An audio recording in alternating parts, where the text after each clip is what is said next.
开我，你知我先服。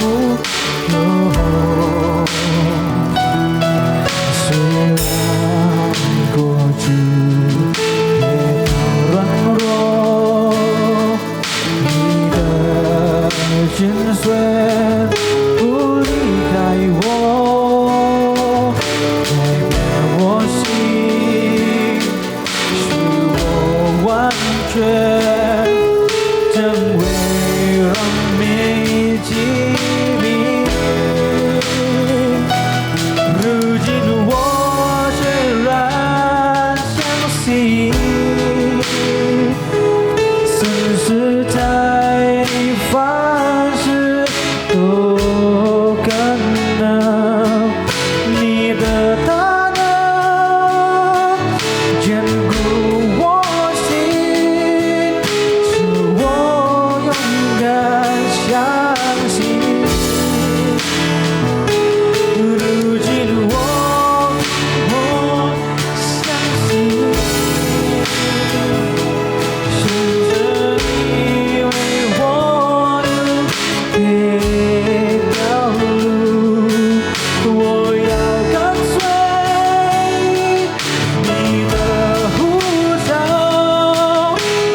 kemurahan-Mu. Kau rancangkan masa depanku penuh dengan harapan. Kau hiasi kehidupanku dengan kemurahan-Mu. Kau rancangkan masa depanku penuh dengan harapan. Aku ada saat ini semuanya karena kasih-Mu. Aku hidup hari ini semua berkat kemurahan-Mu. Terima kasih Yesus, Engkau sangat baik, teramat baik bagiku. Aku ada saat ini semuanya karena kasih-Mu. Aku hidup hari ini semua berkat kemurahan-Mu. Terima kasih Yesus, Engkau sangat baik, teramat baik. Aku ada saat ini semuanya karena kasih-Mu. Aku hidup hari ini semua berkat kemurahan-Mu. Terima kasih Yesus, Engkau sangat baik, teramat baik bagiku. Yesus, Engkau sangat baik, teramat bagiku. Yesus,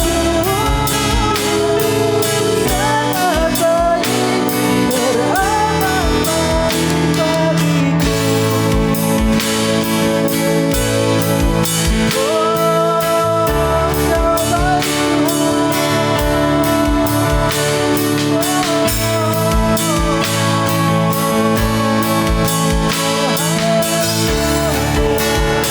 teramat baik bagiku.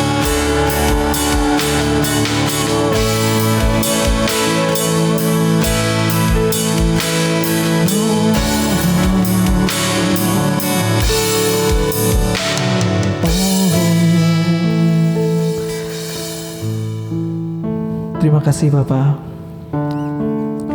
Hari ini kami berkumpul lagi di tempat kami masing-masing, di meja kerja kami masing-masing, dengan satu tujuan memuliakan nama-Mu Bapak.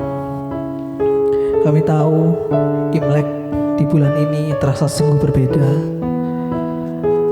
Beberapa dari kami mungkin tidak bisa bertemu dengan keluarga kami, dan mungkin beberapa dari kami juga masih harus bekerja, meskipun yang lain sudah mulai meliburkan diri. Bapak, kami juga bersyukur untuk minggu ini Bapak, Kau berikan kami lagi kesempatan untuk hidup, berikan kami kesempatan untuk bekerja, bertemu teman-teman, rekan kerja, bahkan saudara dan yang kekasih Bapak. Terima kasih. Kami akan menyembah-Mu, memuliakan nama-Mu pada hari ini.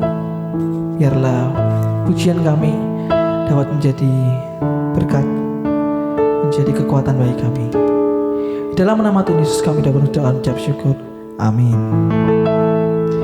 大家好 Oh ya, jawabnya haus. Halo semuanya baik-baik, tentu saja baik. Saya baik. Luar biasa, di minggu ini kita bisa merayakan Imlek yang cukup berbeda ya teman-teman. Tapi sebelum kita, mungkin ada beberapa yang bisa bertemu keluarganya dan ingin segera mendapatkan angpau gitu ya. Kita memuji Tuhan dulu. Yuk.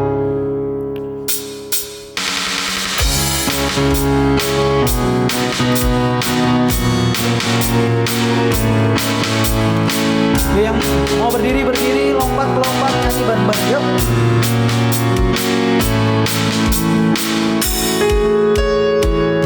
Pada siapa kau bandingkan perbuatannya yang heran? Tak ada kerajaannya yang terbesar tak akan tergoyahkan. Semua musuh pun gemetar mendengar namamu Tuhan, sorak kemenangan.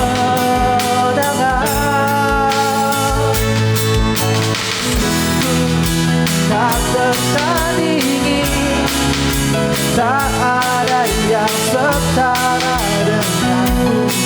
Hanya Yesus Tuhanlah yang terhebat, jauh melebihi dari kuasa di dunia. Kerajaanmu kekal.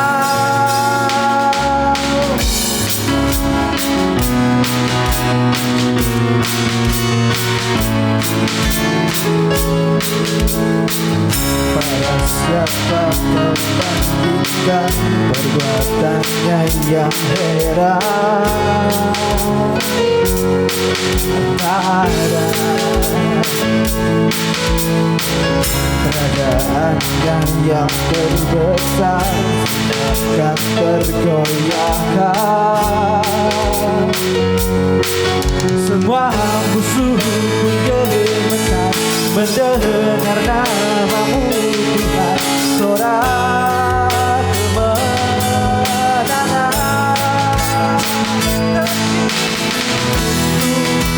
Tak tertandingi, tak ada yang setara denganmu. Hanya Yesus Tuhanlah yang terhebat, jauh melebihi dari penguasa di dunia. Kerajaanmu kekal.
Setara denganmu, hanya Yesus Tuhanlah yang terhebat, jauh melebihi dari penguasa dunia.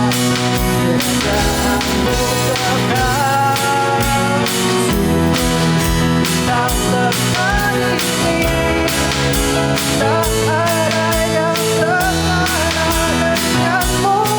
Hanya Yesus Tuhanlah yang terhebat, jauh melebihi dari penguasa dunia. Kerajaanmu kekal.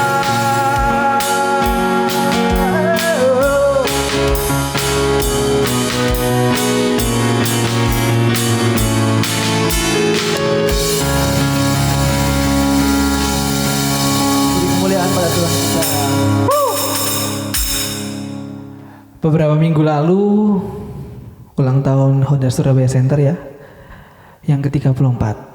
Di hari yang sama, untuk pertama kalinya dalam tahun 2021, Honda Surabaya Center mengadakan press conference. Nah, karena saya termasuk dari tim Markom, akhirnya saya juga bantu untuk menyiapkan meeting online ya, lewat Zoom. Kemudian singkat cerita, saya ini punya suatu pengalaman buruk berhadapan dengan media. Bukan orangnya, tapi hasil karyanya, yaitu berita. Nah, pada saat press conference itu sebenarnya saya dikasih tugas untuk take foto bersama melalui Zoom. Jadi di print screenshot di komputer, jadi teman-teman media kelihatan semua. Nah, rencana saya adalah pada saat media mau foto, saya mau sambil ngerosting mereka itu. Cuman memang kebetulan kayaknya Tuhan memang nggak berkehendak gitu ya, takut Honda rusak namanya gitu. Jadi ya akhirnya nggak tahu kenapa itu mic-nya sudah saya on kan, dan saya teriak-teriak nggak ada yang denger gitu. Saya mau bilang gini sebenarnya, ayo teman-teman media, sebelum kita berakhir, mari kita foto bersama. Yuk lihat, buka semua kameranya, lihat kamera, angkat jempolnya. Yuk 3, 2, 1, jepret. Sekali lagi media, sekali lagi teman-teman. Saya tahu teman-teman ingin segera merilis berita yang dengan judul-judul yang wow gitu kan. Saya bilang gitu. Nah, tapi karena mic-nya mati ya nggak jadi gitu kan. Tapi ya nggak apa ya. Kenapa kok saya sampai kepingin ngomong gitu? Bahkan sudah hampir terucap gitu kan, saking nggak ada yang denger gitu. Karena media adalah contoh kebebasan berpendapat yang kebablasan. Terus media juga suka tidak bertanggung jawab dalam membuat judul, yaitu dengan judul-judul yang mengakhirkan tanda tanya. Honda akan berhenti menjual Honda Jazz. Nah, tanda tanya. Berdasarkan desas-desus, ya itu bahkan nggak tahu siapa yang ngomong gitu kan, cuman desas-desus saja gitu. Karena mereka nggak berani bertanggung jawab dan nggak pingin seolah-olah mendebar berita hoax, akhirnya dikasih alamatnya tanda tanya. Terus nih yang paling keterlaluan menurut saya ini adalah berita-berita media yang menggunakan kuasanya, kebebasan berpendapat, kebebasan pers dengan keberpihakan. Ya, contoh ya di stasiun TV lah kita tahu ya kan, stasiun TV ini punya siapa gitu kan. Terus kalau di media online nih kan, yang paling sering berita-berita bola. Kalau media atau penulisnya suka sama satu tim, contoh MU lah, Manchester United. Saya tahu di sini banyak yang suka MU. Karena memang persentase ya di Asia ini memang MU sama Chelsea, MU lebih banyak daripada Chelsea. Nah, fakta yang terjadi adalah di akhir bulan Januari kemarin ya, 3 pertandingan Januari kemarin, yaitu MU menang atas Liverpool 3-2 kalau nggak salah. Kemudian kalah dengan Sheffield 1-2. Kemudian seri dengan Arsenal 0-0. Maka dari hasil tersebut MU turun dari peringkat pertama puncak klasemen sementara Liga Inggris jadi peringkat kedua. Kemudian penulis yang cinta MU itu kayaknya nggak puas gitu kan. Aduh, tim kesayanganku turun, kenapa ya? Akhirnya cari-cari pembenaran gitu kan. Terus dia nulis sebuah artikel pakai judul yang bombastis. Gacor di MU, Luke Shaw dan Edinson Cavani dapat pujian setinggi langit dari David De Gea. Di situ penulis bilang kalau De Gea puji Luke Shaw karena bermain dengan sangat baik. Loh, ya sebagai pemain bola ya seharusnya bermain dengan baik loh, ya kan? Udah dibayar gitu, itu sudah biasa gitu kan. Edinson Cavani dipuji karena dari 20 pertandingan sudah cetak 5 gol. Dari 5 gol doang gitu kan. Padahal temannya sendiri ada nih, teman timnya Bruno Fernandes itu sudah cetak 11 gol dan 7 assist gitu kan. Gak ada yang spesial dari Cavani kecuali mungkin Cavani nyetak 5 gol meskipun patah tulang tumit gitu kan. Gitu gimana ya kan. Nah, baru beda gitu. Terus yang gak suka MU di media yang sama sama-sama media, beda penulis, nggak suka MU. Nulis judulnya kayak gini. MU hanya 2 pekan di puncak klasemen Premier League, Roy Keane, takut dengan Manchester City. Nah, sudah nggak suka, dikasih tanda tanya, nggak bertanggung jawab gitu kan. Terus ini Roy Keane siapa, ya kan? Saya cari kan. Ternyata dia bukan orang penting gitu. Cuman asisten pelatih gitu, kalau nggak asisten manajer gitu. Suatu tim yang nggak lebih terkenal juga dari Sheffield tadi gitu. Nah, pendukung City ini menerima fakta bahwa Manchester City sudah berada di peringkat 1 klasemen sementara akhir bulan Januari kemarin Liga Inggris, itu nggak cukup buat dia. Nah, seolah-olah semua tuh harus tahu kalau Manchester City itu yang terbaik gitu kan. Jadi fakta itu nggak cukup. Akhirnya dia bikin berita lagi. Suka-suka dia kan, ya ada faktanya sih, cuman faktanya tuh nggak sepenting apa yang terjadi gitu. Kemudian kasih judul juga nggak masuk dalam logika. Kalau memang MU takut dengan Manchester City, seharusnya kan MU bukannya bermain lesu gitu kan, karena di situ dia tulis MU bermain lesu karena takut dengan Manchester City. Nah, nggak ada urusannya gitu. Seolah-olah kebebasan tersebut kita bisa dapatkan dengan seenaknya. Kemudian dengan dilindungi undang-undang pers gitu ya, kayaknya media juga jadi merasa punya super power gitu. Ada sebuah kutipan orang bijak ya, saya lupa siapa namanya. Yang tulisnya gini, power tends to corrupt, absolute power corrupts absolutely. Terjemahannya, kekuasaan memungkinkan untuk disalahgunakan. Kekuasaan mutlak pasti akan disalahgunakan. Karena kita nggak tahu nih siapa nih pers nih yang lebih atasnya pers siapa lagi nih yang dilindungi undang-undang kan? Ya kita jadi korban itu. Semua pemimpin punya kemungkinan itu. Bahkan orang sebaik Raja Daud pun menyalahgunakan kekuasaannya. Nah, kita masuk rohani dikit ya. Raja Daud pembunuh Uria karena selingkuh dengan Bathsheba. Dan tidak hanya selingkuh, dia juga membunuh. Kenapa dia membunuh? Karena sebagai raja dia punya dia lagi nongkrong di atas gitu, di atas istana tinggi, bisa ngelihat dari ke bawah ada Bathsheba lagi mandi. Kemudian dari perbuatan tersebut akhirnya disadarkan Tuhan melalui Nabi Nathan dengan berbagai perumpamaan gitu. Akhirnya dia sadar, dia bertobat. Nah, kalau ada internet di zaman itu, kayaknya Nabi Nathan nggak akan dipakai Tuhan deh. Bahkan kayaknya Nabi Nathan nggak dicatat juga dalam Alkitab gitu, karena nggak berfungsi gitu kan. Lebih berfungsi media nih. Nah, menurut saya kan. Nah, waktu Daud nikah dengan Bathsheba, pasti banyak sekali media yang meliput. CNN, Kompas, RCTI, apa lagi? Global TV, Net, ya kan? Udah banyak yang meliput. Karena kan Raja Daud terkenal ya kan. Dari anak gembala jadi raja. Bahkan dari latar belakang aja bisa banyak judul kan yang kita pikirin banyak judul ini. Contoh judulnya kayak gini. Potret mewahnya pernikahan Raja Daud. Biasa kan kayak gitu. Kalau artis lagi nikah, kan? Potret nikahnya. Kemudian ada lagi Raja Daud menikah. 5 fakta mengejutkan Uria mantan suami Bathsheba. Jadi di balik kebahagiaan orang harus ada berita negatif di situ. Kemudian dari media-media keren tadi ada satu lambe turah nyomot. Heboh, kedok Raja Daud bunuh Uria setelah milih istrinya. Terus Raja Daud bingung kan, baca lo kok viral, kok media pada tahu gitu kan? Kan saya melakukannya diam-diam gitu. Ternyata setelah nikah, setelah anak pertamanya lahir, itu media ngitung gitu, dihitung mundur, tanggalnya pas gak sama tanggal nikah. Oh ternyata kurang dari 9 bulan nih setelah nikah. Oh selingkuh nih. Oh iya, hamil luar nikah. Iya.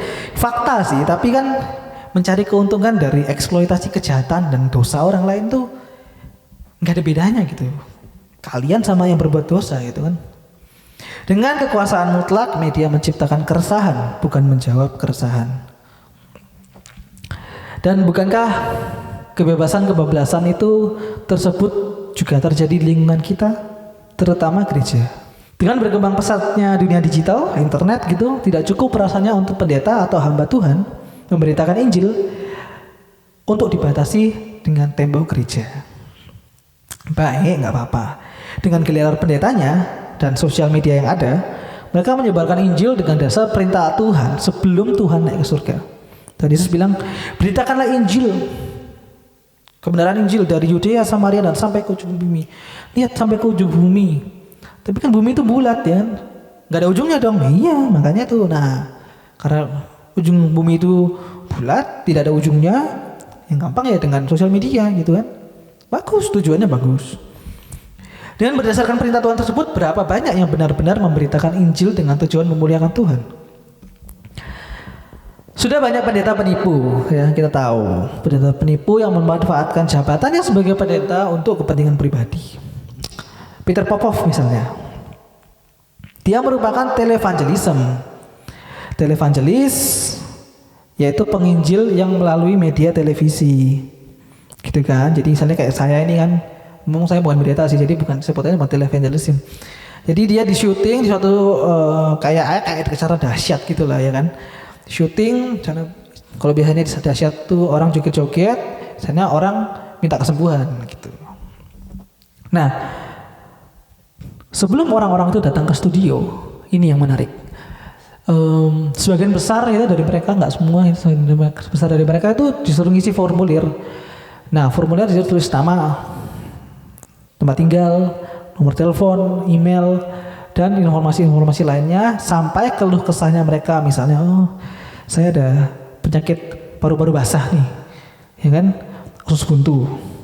Sini ada sakit pusing nggak sembuh-sembuh selama 1 bulan kepala. Nah, berdasarkan formulir tadi, ketika Peter Popoff khotbah dan mulai melakukan nubuatan kesembuhan, nah orang nggak tahu ternyata dia dipakai sini pakai earphone gitu, pakai walkie talkie gitu, karena dulu kan belum terlalu canggih ya, pakai walkie talkie gitu, pakai radio set gini, tapi kecil banget, jadi orang nggak ada yang sadar. Karena kan memang dia di sini orang tuh luas banget di sana, jadi kelihatan dia tuh di tengah kecil banget, jadi memang nggak kelihatan. Nah, terus ternyata pada saat dia bernubuat, I hear a voice from God, a man named in the left Valentino. Jadi benar-benar sedetail itu. From Semarang, God tell me that you have a back problem. Ya semua orang punya masalah punggung kan. Misalnya kayak saya sekarang ini aja, ini kan karena jarang gerak ya kan, duduk terus begini ya kaku aja gitu kan. Terus lanjutin, namanya spesifik, penyakit yang spesifik, semua orang yang hadir, terutama yang hadir gitu kan. Wow, ternyata dia benar-benar dikasih tahu Tuhan gitu. Padahal di sini ada istrinya yang ngomongin formulir yang udah diisi gitu.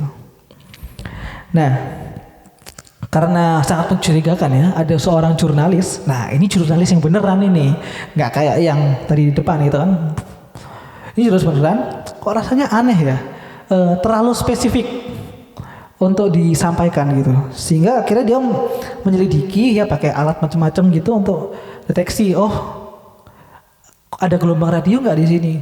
Suatu dicoba, akhirnya nemu dan mendengarkan suara istrinya kemudian direkam sama dia. Akhirnya penipuannya terbongkar, dipenjara, dan sekarang bebas dan masih saja menipu dengan menjual air keajaiban gitu katanya. Sama tujuan untuk kesembuhan. Nah, dan masih ada yang beli gitu kan. Jadi memang yang salah bukan Peter Popoff, yang beli itu yang salah. Nah, kalau di Indonesia biasanya pendeta bernubuat main aman, ya kan? Saya tahu di sini banyak yang gerejanya juga ada gereja yang ada kesembuhan, yang ada healing ministry begitu. Saya bukannya nggak percaya, ya percaya. Saya juga pernah datang ke tempat yang seperti itu. Cuman kita tuh harus lebih teliti gitu, lebih ya bukannya nggak percaya tapi lebih kritis lah, ya kan? Terus kemudian kalau mereka bernubuat tuh biasanya lebih luas gitu, Saya melihat di sini ada yang perutnya bermasalah. Ya kayak tadi, ya semua orang punya masalah perut ya. Gak tahu mah, gak tahu usus buntu, atau mungkin udah nggak BAB 2 hari gitu kan. Semua punya masalah perut. Nah, tapi karena orang ini yang nggak kritis, yang asal apa namanya, kayaknya dia berbicara pada saya. Jadi memang belum disuruh, dia sudah bangkit berdiri duluan. Oh iya saya Pak Bu gitu kan, Pak Bu pendeta, saya punya sakit perut. Iya ada apa? Katakan saudaraku, katakan anakku. Kemudian, iya saya punya usus buntu. Oh ya benar Tuhan berkata usus buntumu akan disembuhkan gitu kan. Ya makanya saya sebut aja gitu. Jadi dia nggak tahu, cuman hanya menduga-duga gitu kan. Ya bukan berarti berdoa tidak ada gunanya gitu kan. Ini kalau memang nggak ada gunanya, bisa lihat kesaksian saya, sharing saya di beberapa minggu yang lalu. Nanti ada card di atas itu ya, pojok kanan gitu. Nah terus setelah didoakan merasa akan sembuh gitu kan. Terus kadang nggak sembuh gitu. Nah terus kalau nggak sembuh marah-marah pada Tuhan. Terus kalau jemaatnya protes, kok saya nggak sembuh Bapak Ibu pendeta? Ya nanti salahkan jemaatnya kan, kurang iman lu, kurang perpuluhan. Padahal gak ada hubungannya gitu kan. Tapi karena kebetulan pendetanya butuh buat bayar cicilan mobil mewah, ya kan? Sekalian aja bilang kurang perpuluhan gitu. Nah jemaatnya juga gitu kan, sudah tahu nggak habis didoain nggak sembuh ya nggak ke dokter juga gitu, ya jelas nggak sembuh. Terus nyala-nyalain tuh kata Tuhan jahat, Tuhan nggak peduli sama dia, Tuhan di surga juga bingung lu siapa gitu kan. Lebih percaya pendeta kesembuhan palsu daripada percaya sama gue. Ini loh gue Tuhan gitu kan, biar keren gitu pakai gue.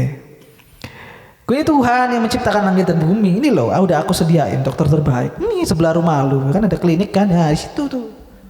Ya mahal sih, cuman kan lu sakit usus buntu, ya sesuai kebutuhanmu kan. Tenang aja, nanti aku bantu buat nyariin cara buat bayar, tenang. BPJS ada, ya kan, asuransi juga sudah ada kan. Nah, iya. Tapi karena takut dengan nilai berobat yang tinggi, takut nggak ada duit, maksudnya takut duitnya habis, pilih jalan pintas untuk berharap kesembuhan kepada hamba Tuhan. Tuhan juga bilang, mereka itu hamba loh, gua yang Tuhan gitu kan. Dengan kebebasan dan sosial media, pendeta-pendeta sekarang juga lebih motivator MLM daripada pemberita Injil. Ada pendeta ngepost ya, awal bulan Februari ini kalau nggak salah. Nah, postingan ini luar biasa. Tanpa ayat Alkitab, jadi murni buah pikir pendeta ini. Padahal kalau khotbah ya oke gitu kan, ada dasar firman Tuhan ya masih bisa diterima. Nah ini di akun pribadinya, menang-menang dia punya follower banyak kan, dia bilang gini, bandingkan dengan orang yang di atasmu kalau engkau mau maju. Tahu kan Jawa ya, bandingkan dengan yang di bawah kalau mau bersyukur. Untungnya followersnya pinter semua pada protes. Jadi maksudnya kalau yang paling di bawah bersyukur sama siapa lagi dong gitu kan, berdasarkan apa? Kayak MLM yang terakhir paling join ya udah yang paling muda itu paling menderita gitu kan, kayak bisnismen gitu. Terus pakai hashtagnya di belakang Amsal Kristen gitu, padahal Amsal itu artinya pepatah gitu ya, menurut dia pepatah dia itu pepatah sesuai Alkitab gitu kan, sesuai Alkitab, padahal enggak gitu. Biar terasa rohani aja ditulis Amsal Kristen, padahal gak ada dasar Alkitabnya. Nah ini kesimpulan nih, sebagai orang Kristen, kita harus lebih bijak dalam menghadapi dunia ini. Dengan baca Alkitab sendiri tentunya.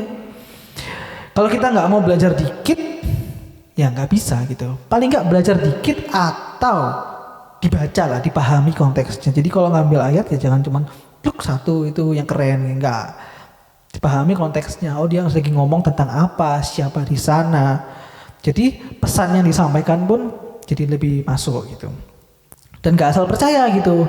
Apalagi kan yang biasanya yang fanatik gitu kan sama manusianya, yang pendeta ini mungkin lagi ada yang komentar, pendeta kuaril. Nah terus salah kok. Terus yang fanatik bilang gini,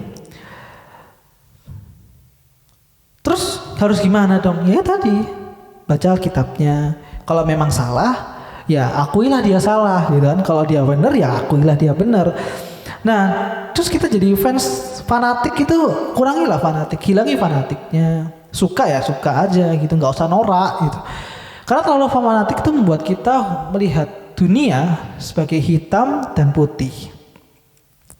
Gak ada gradasinya gitu, ada hitam dan putih. Padahal Tuhan ciptakan hidup ini penuh dengan warna gitu, penuh dengan gradasi. Jadi ada hitam, ada abu-abu sebelum ke putih, ada putih, abu-abu baru ke hitam gitu. Jadi di tengah-tengah. Ini saya kutip dari Panji Pragiwaksono. Di hidup ini tuh nggak ada yang hitam dan putih, ada abu-abu dan warna-warna lainnya beserta gradasi-gradasinya. Jadi jangan kita anggap orang baik akan baik terus, yang jahat jahat terus gitu ya. Karena orang kadang-kadang baik, ada kadang-kadang jahat. Nah, tapi Bapakmu yang di sorga, ya ini bukan dia yang ngomong, tapi Bapakmu di sorga tahu kebutuhanmu, dia Bapak yang sanggup menolong. Jadi jangan lihat manusia, tapi lihat Bapakmu yang di sorga. Oke, terima kasih teman-teman udah mau dengerin sampai habis ya kan. Saya tahu panjang gitu. Ya, mari kita tunduk kepala langsung dalam lagu berikutnya.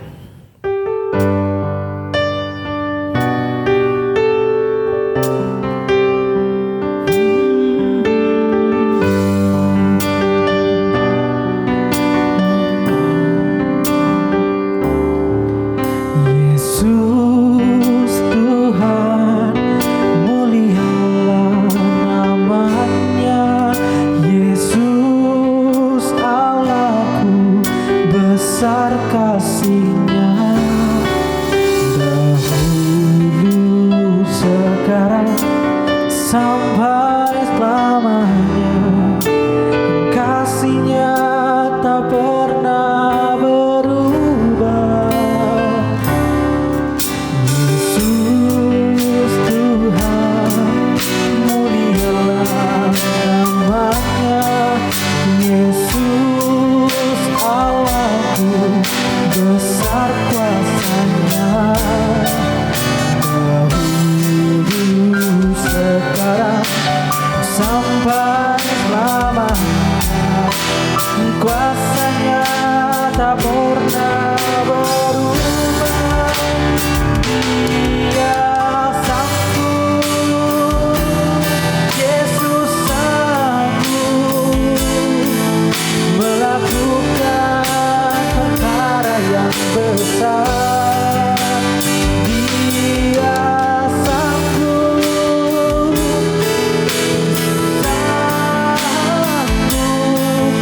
memulihkan yang terluka, menyembuhkan yang menderita.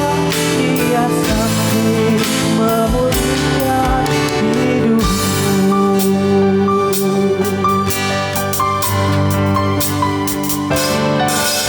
Yesus Tuhan, mulialah namanya. Yesus Allahku, besar kuasa-Nya dahulu,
Terima kasih Bapak untuk di akhir pujian kami ya Bapak. Kami percaya Engkau sanggup Bapak memulihkan setiap kami, memulihkan hidup kami Bapak. Dan kami percaya juga Engkau sanggup memulihkan bangsa kami. Engkau sanggup memulihkan bumi ini Bapak. Kau yang menciptakannya, Kau yang penuh kasih. Ampuni kami, anak-anak-Mu yang dengan tidak bertanggung jawab merusak bumi kami ini Bapak, bahkan merusak diri kami